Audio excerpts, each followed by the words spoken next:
Inspiration 1390 family, it's Sonya Blakey. It's always a pleasure when he comes in the studio. He's not from Chicago, but he lives in Chicago. Actually, I kind of am now. I've been here for You own Chicago now? Well, I've been here for like 25 years. I've been here longer than I ever stayed in North Carolina at everyone one time. Okay, Chicago's own. Yeah. Donald Lawrence, we can officially say that, but he's all over the place. I know you just recently got back from Sweden. Yeah. I saw you at the Mother's Day show Yeah. at the House of Hope. So does Donald Lawrence ever slow down? Yeah, he slows down, and he's getting slower too as he gets older. But yeah, I definitely slow down. It's just always a lot to do. So, trying to keep up with the schedule and get things done. I try to get them done, but I have periods where I don't do anything. Wow. Well, you are so in demand, sir.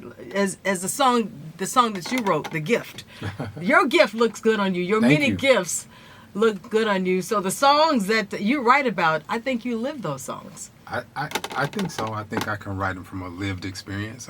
If not my lived experience, somebody that I know well, their lived experience. But yeah, absolutely. Yeah, well, come on. The gift looks good on you. The blessing of Abraham. Come Yeah. on. All of these songs fit Donald Lawrence, and it's always a joy to be on stage with you, with your singers, the company, and they just have such a strong presence. When you're in the building, your presence even speaks volumes. Of course, your music is there, but what do you think it is about the presence that you bring, your singers bring? There's also a look. There's a brand. Why does this all come together for you? How does it all come together for you? I think it was intentional, but I think once you put that in people, they just wear it.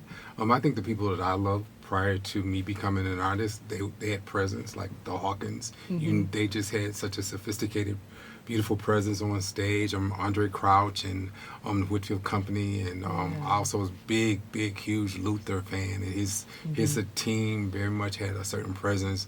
So I kind of the company reminds me a lot of Luther singers and how he looked after them.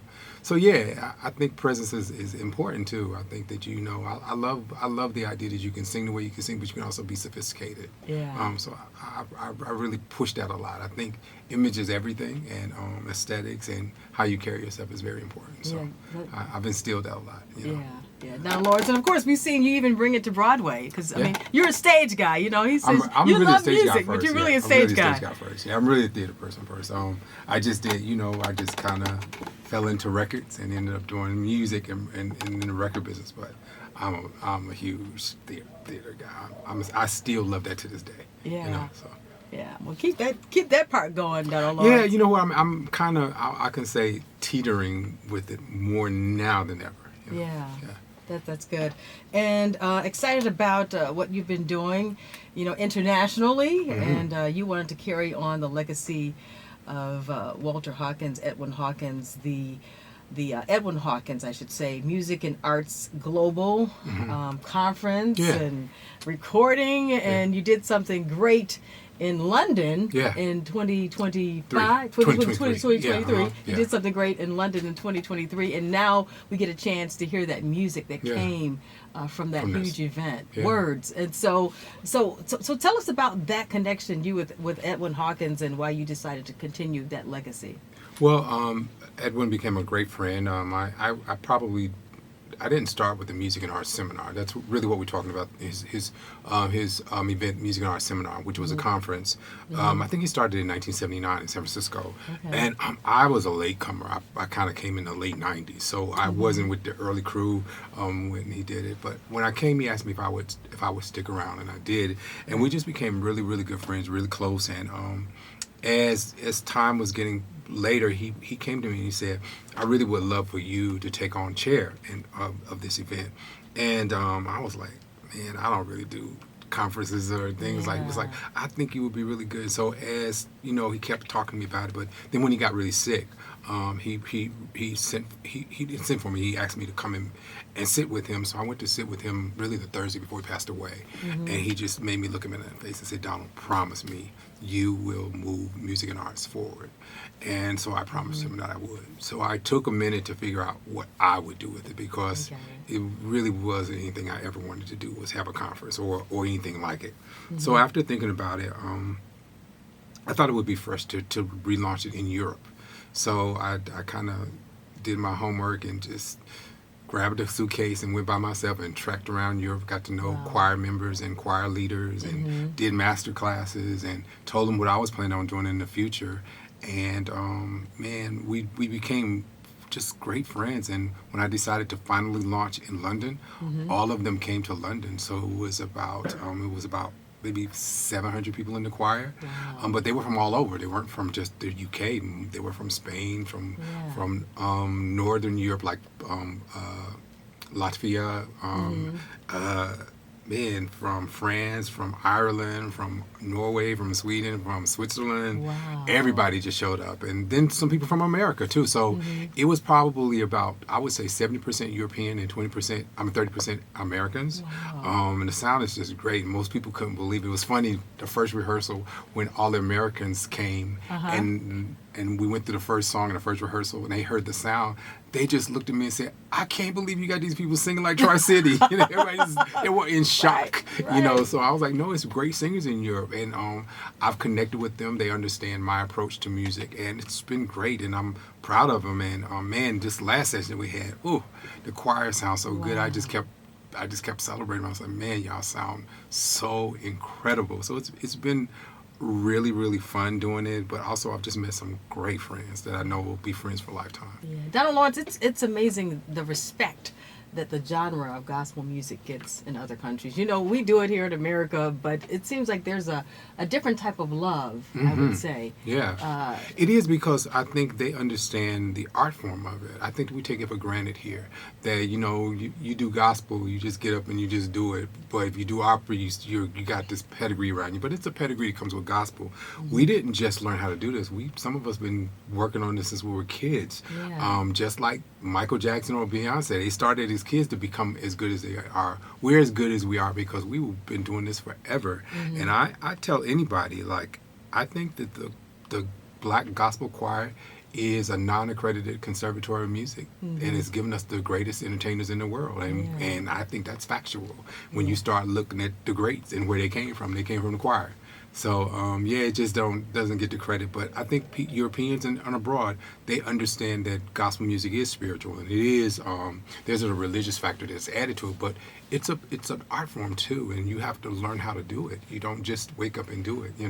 We are naturally talented, but we studied to do what we do. We rehearsed and we rehearsed and we rehearsed. So people are good because they worked at it. Yeah, and as you talk about the choir, it's interesting that how the choir, the black choir, the gospel choir, is celebrated. You see it at the Met Gala. Yeah, you see it on shows. commercials and Absolutely. fashion shows. Yeah. It just speaks volume of the power of the choir in gospel Yeah. music. I think the things that probably I'm more fascinated most is it's celebrated everywhere except for the place where it started. I just will never understand why people set their choirs down. That makes no sense to me. It's cultural. It's an academy that really trains people how to not just sing, but how to even be present. Like you learn how to speak, you learn how to get up in front of an audience, you learn how to read a room and control a room. And just, I think I've heard somebody say, I think some of the R&B singers now, they didn't do the choir, and that's kind of why they struggle a little bit out when they get ready to come out live. They just hadn't learned some of the things that we learned, but just growing up in church and singing in the choir and getting a chance to sing in front of an audience every Sunday morning. There's some training that happens with that beyond just praise and worship. You get trained on how to do a crowd and what to do and how to think on your feet. So, I think the choir is, I'm glad to see it starting to come back, but I never will understand why you set them down in the beginning. It's celebrated everywhere. It's all celebrated on the Oscars, on the Grammys, on the Emmys. American Idol? American Idol. Oh my God. The fashion shows are ending their shows with choirs. And beyond just the singing part of it, when you set the choir down, you set down a community. I've heard neuroscientists talk about the mental healthiness of being in a choir, because for some people it keeps them social, it fixes their aloneness. That's social community. And when you break that up, you didn't realize you were breaking up a family. So I'm glad to see it coming back, but I would never be able to understand why he sat it down in the beginning. Yeah, even here locally, Dexter Walker, that's always been his mission: bring the choir back. Yeah, exactly. Yeah. Yeah, bring the choir back. Yeah, for lots of reasons, and even just because it's our culture. Like that's something that like I said, it's a non-accredited conservatory. It's given us Aretha and Whitney and Ray Charles and everybody, and even if they didn't come from it, the people that you love were inspired by the people that came from it. So that's good, Donald Lawrence. And so let's talk about the single Words, featuring one of my favorites, Blanche. Yeah. And so talk about Words, recorded in London. Words is a song that talks about the power of words, and I talk about the power of words a lot because, as you know, I go to Living Word Christian Center, and Dr. Bill Winston is always going to be talking about your words, So a lot of the things I do is definitely inspired either by something he said or but just something I've learned from being around him and studying his teaching. Words really just reminds us to guard our words, especially during this particular season where everybody is so divisive and people being civil is just not the norm anymore. People just say whatever they want to people. I wanted to write something that I thought would challenge us to be mindful of our words and to kind of really try to show kindness first. And if you're going to say anything about somebody, say something good. I tell people all the time that, and I learned this from I call him Dad, Pastor Winston. He said that when God made man and breathed in him the breath of life and man became a living soul, that's loosely translated as a speaking spirit. We are spirits that speak. So our words that come from us, we operate like God. And when he sends his word out, it goes and it accomplishes what it's sent out to do. It doesn't come back void. So if you operate like him when you speak things, you're kind of you're a demigod, so you're operating like him. You should be mindful that your words are going to show up eventually. So you say something over and over and over and over, before you know it, you start seeing traces of what you've been saying in your life starting to show up, because we're word creatures. And it's to remind people to be mindful of our words, that life and death is in the power of the tongue. That's in the word. Yeah. Let's take a break, and then we're going to come back and play the song Words here with Donald Lawrence on Inspiration 1390. Okay, I'm just going to pick it back up.